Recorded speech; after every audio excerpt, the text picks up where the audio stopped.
कि अगर साधारण जीव पर विजय को प्राप्त करना है तो छोटे काम है, छोटी सी समस्या है, और अगर देवों पर विजय को प्राप्त करना है तो उसके लिए हमें तपस्या करनी होगी।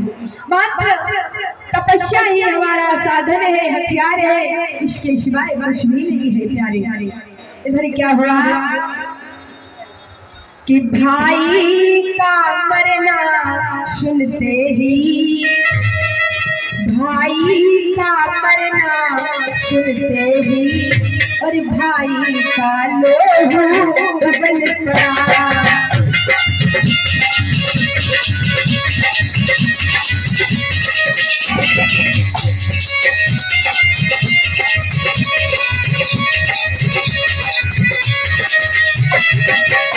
भाई का मरना सुनते ही, भाई का लोहू उबल पड़ा।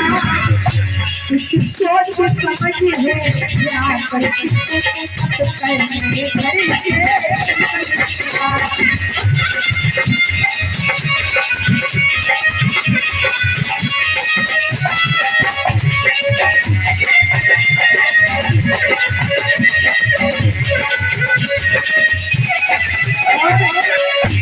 महाराज ने विचार किया, उसके साथी वो साधारण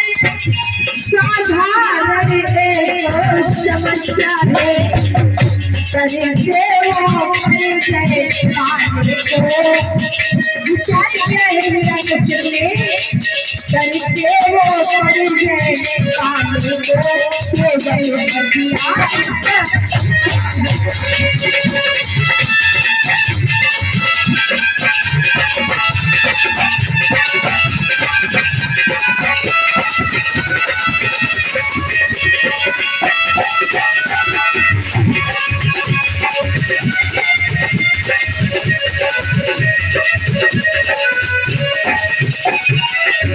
महाराज यही सोच विचार करके हिरण्यकश्यप का ऊंचाई करने के लिए, और तपस्या किसकी कर रहा है? भूतनाथ भोले बाबा। महाराज जिस प्रकार से भोले, जिस प्रकार से भोले उसी प्रकार से भाला, मन में दुष्टा पर में दुष्टा। महाराज क्षण में प्रसन्न होने वाले और जरा सी भूल पर रुष्ट होने वाले हमारे भोले बाबा। महाराज जब भोले बाबा की तपस्या हिरण्यकश्यप ने शुरू की, उसी समय सुखदेव जी समझाते हैं राजन परीक्षित कि यह विचार तप के लिए बैठायो रमाई, घोर तपों की ताप से तन को नियाजला। महाराज इस प्रकार से ऐसा तपस्या, इतना घोर तपस्या की कि अपने तन को जला लिया, शुक्र कंठ हो गया महाराज, फिर भी तपस्या नहीं छोड़ी, भोजन को त्याग दिया, हवा के को रहने लगा। जो घोर तपस्या की है हिरण्यकश्यप ने, तो अंत में भगवान को दर्शन देना ही पड़ा। बोले भूतनाथ भोले बाबा की, दरबार की, बोले पार्वती मैया की। आज भूतनाथ भोले बाबा सामने आए हैं तो क्या बात है?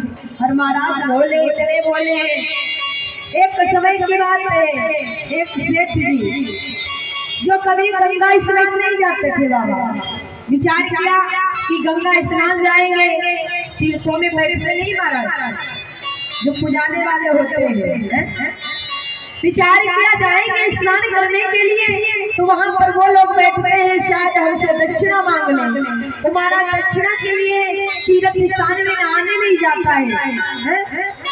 इस प्रकार से जब सेठ जी नहाने नहीं जाते, तो एक दिन की बात है, सेठानी ने कहा महाराज काफी दिन व्यतीत हो गया, आप कहीं गए नहीं हो, ऐसा करो कार्तिक का महीना है, आप गंगा स्नान करने को चले जाओ। सेठ जी कहने लगे, सेठानी हमारे लिए घर ही मथुरा काशी है, हम कहीं नहीं जाएंगे। कहा क्यों? कहा अगर जाएंगे तो वहाँ पे वो जो पंडा लोग रहते हैं वो हमसे दक्षिणा जरूर मांगेंगे, स्नान करेंगे, इसलिए हम जाएंगे नहीं, और जब जाएंगे नहीं तो हमारे पैसे खर्च नहीं होंगे। और एक कंजूस सेठ जी महाराज सेठानी ने आग्रह किया, महाराज जाइए, क्योंकि कहा गया जाता है अर्धांगिनी जो महाराज स्वामी कार्य करता है उसका आधा फल अर्धांगिनी को मिलता है, मगर पत्नी करती है उसका फल पति को नहीं प्राप्त होता। महाराज सेठानी ने आग्रह किया, जाइए महाराज। तो सेठ जी मजबूरन गए सेठानी के कहने पर, और कहा जाता है जब मन ना हो तो कहीं जाना नहीं चाहिए है। मजबूरन गए और गए कहाँ? गंगा जी पर, और देखते हैं गंगा जी पर स्नान नहीं करेंगे, घूमते गए कहीं जहाँ पर कोई नहीं होगा वहाँ पर चुपके से स्नान कर लेंगे, बाहर निकल आएंगे। महाराज देखते देखते पहुँच गए शमशान घाट पर। वहाँ पर पहुँच गए, एक तालाब था और तालाब में स्नान कर लिया, और जब स्नान कर लिया भगवान भूतनाथ भोले बाबा ने क्या किया, वहीं पर वेश बदल कर आ जाते हैं। भोले बाबा भी कम नहीं का, मैं तुमको छोड़ूंगा नहीं ऐसे। भोले बाबा पहुँच गए, तालाब क्या चाहिए, आपने स्नान किया है, हमारी दक्षिणा। और महाराज कहा जाता है जब भी तीर्थ स्थानों में आप लोग स्नान करो, स्नान के पश्चात में दक्षिणा बनती है, अगर वो दक्षिणा नहीं दी जाती है तो स्नान जो आप करते हो उसका फल आपको कभी प्राप्त नहीं होता है। तो महाराज भूतनाथ भोले बाबा कहने लगे हैं कि सेठ जी दक्षिणा लाओ। तो महाराज सेठ जी कहने लगे, दक्षिणा किस बात की? आपने इसमें स्नान किया। स्नान किया तुमने देखा कैसे? हम सब जानते हैं, हमें ऐसा वैसा ना समझो, दक्षिणा दीजिए दक्षिणा। सेठ जी कहने लगे ठीक है, दक्षिणा तो आपको मैं दूंगा, मगर 1 रुपया दूंगा। बहुत ही कंजूस सेठ जी, और वो भी यहाँ नहीं दूंगा, कहाँ दोगे? उधार है। भोले बाबा कहने लगे उधार का सौदा मंजूर नहीं है, आपको जो भी देना हो इधर ही दे दो और आप चले जाओ। कहा नहीं होगा महाराज, क्यों? हमारे पास है नहीं, और जब है नहीं तो आपको दूंगा क्या? अच्छा तो चलिए हम आपके साथ आपके घर चलते हैं। सेठ जी कहने लगे महाराज हमारी सेठानी जो है बहुत ही खतरनाक है, हमारे साथ में मत चलो। कहा क्यों? तो सेठ जी ने बहुत प्रकार से रोका, मगर भूतनाथ भोले बाबा कहने लगे मैं मानने वाला नहीं हूँ, हमको साथ में लेकर चलो और हमारी दक्षिणा दे दो, हम चले आएंगे। महाराज सेठ जी भूतनाथ भोले बाबा को लेकर चले, पहुँच गए। अब सेठानी जी कहाँ पहुँची? अपने घर में जब पहुँचे हैं सेठ जी सेठानी से कहा है महाराज ऐसा करो, ये कौन आए हैं? ये हमारे अतिथि हैं, और कहा जाता है अतिथि देवो है, अतिथि देवता तुल्य होता है, सत्कार करना चाहिए। महाराज फिर भी इन्होंने क्या किया है? सेठानी ने कहने लगे महाराज ऐसा करो इनको भगा दो। का सेठानी भगा कैसे देंगे? तो महाराज सेठ जी कहने लगे सुनो, आज हमारे पास वो 1 रुपया है नहीं, आप किसी और को ले लेना। महाराज इधर क्या हुआ? सेठ जी जो है अपने घर में रहे और भूतनाथ भोले बाबा वहीं बाहर बैठे रहे। थोड़े देर के बाद फिर आए हैं। सेठानी ने जिस समय देखा है तो कहने लगे ऐसा करो। सेठ जी ने कहा मैं तो है नहीं। महाराज कहा कह दो है नहीं, जाए। अब सेठ जी जब इतना कहते हैं महाराज तो सेठानी पहुंची, कहा महाराज क्या बात है? कहा हमारा 1 रुपया जो उधार है वो मैं लेने के लिए आया हूँ। अच्छा, और सेठ जी तो इस समय है नहीं, और ये माता जी की तरफ से 11 मुद्राओं का दान हुए। भगवान से सुख शांति बनाए रखे, जीवन मंगल में हो। इधर महाराज अब सेठानी फिर पहुंची। महाराज वो द्वारे पर बैठ गया है। कहा जाकर कह दो सेठ जी अभी है नहीं। कहा कह तो आई हूँ। कहा कह दो सेठ जी मरी गए। सेठ जी चले गए। महाराज सेठानी आई। महाराज क्या कह रहे हो? मैं आपको ऐसा कैसे बोल सकती हूँ? सेठ जी कहने लगे बड़ी हरिश्चंद्र की अम्मा भगवान कहते कि तो क्या हो जाएगा, सच में थोड़ी ना मर जाएगा। और महाराज कोई लोग होते हैं झूठ बोलने में बड़े फास्ट होते हैं। महाराज सेठानी जी पहुंची, भोले बाबा बैठे हुए हैं, कहने लगे सुनो ऐसा करो आपका वो पैसा मिल नहीं पाएगा। क्यों? सेठ जी चले गए ऊपर को। अब भोले बाबा समझ गए, अच्छा जब चले गए हैं तो ऐसा करो अब मैं जो है उनको वहां तक पहुंचा दिया। कहाँ तक? शमशान घाट। महाराज सेठानी पहुंची है, महाराज वो कह रहा है आपको शमशान घाट तक पहुंचाएगा, क्या करना है अब? का जो भी होगा देखा जाएगा, मगर मैं उसको 1 रुपया नहीं दूंगा। महाराज इधर क्या हुआ, अब भोले बाबा ने सारे नगरवासियों को इकट्ठा कर लिया। सेठ जी समाप्त हो गए आओ, और जब सबको इकट्ठा कर लिया महाराज अंतिम तैयारी होने लगी। सेठ जी को लिटा लिया, सेठानी कहने लगी महाराज दे दो 1 रुपया, काहे फालतू में बवाल कर रहे हो। सेठ जी ने कहा सेठानी शांत रहो। इधर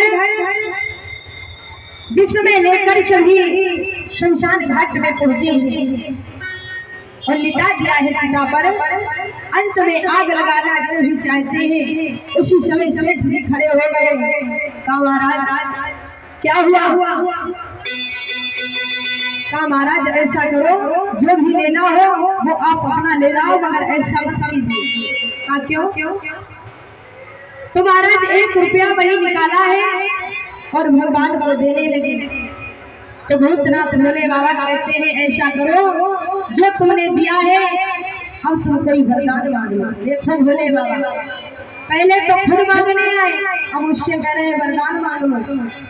महाराज अब सेठ जी ने कहा अगर दे नहीं चाहते हो तो ऐसा करो हमारा यही 1 रुपया हमें। महाराज भूतनाथ भोले बाबा कहने लगे जाओ ले जाओ। तो महाराज ऐसे होते हैं कोई लोग। बोलिए गोविंद भगवान की। इधर जिस समय हिरण्यकश्यप महाराज भूतनाथ भोले बाबा की तपस्या करने लगा, अंत में भूतनाथ भोले बाबा प्रकट हो गए। कहने लगे पुत्र वरदान मांगो, क्या चाहते हो? तो आज हिरण्यकश्यप बोला है प्रभु ऐसा करो आप हमको अमर कर दो। भगवान ने कहा कि सुनो पुत्र, इस संसार में जो भी आया है उसे एक ना एक दिन अवश्य ही जाना है, क्योंकि ब्रह्मा जी ने जिस अन्न को बनाया है उसे मैं तोड़ नहीं सकता। आप इसे छोड़कर कोई दूसरा वरदान मांगो। अच्छा आप अमर नहीं कर सकते? नहीं बिल्कुल भी नहीं। तो सुनो कि कुछ अधिक नहीं बस इतना ही, और नीचे न मरूं ऊपर न मरूं, रंग में न मरूं दिल में न मरूं भीतर न मरूं।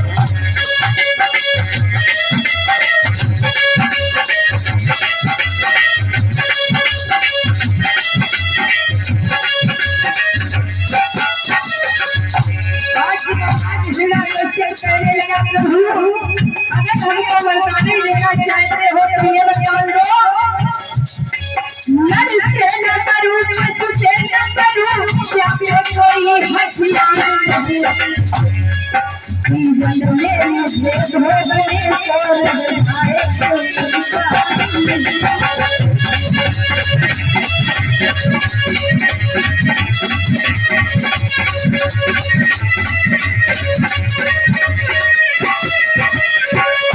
महाराज ये वरदान दो कि मैं किसी से बीमार ना बनूं, ना तो अस्त्र से बनूं ना शस्त्र से, और दिन में मरूं ना ही रात में। और महाराज इतना ही नहीं, साल के 12 महीनों में भी हमारी मृत्यु ना हो। इधर भगवान ने कह दिया एवं बस, और भूतनाथ भोले बाबा वहां से अपने लोक का प्रस्थान करते हैं। इधर जिस समय इसको जब मिला है वरदान भगवान का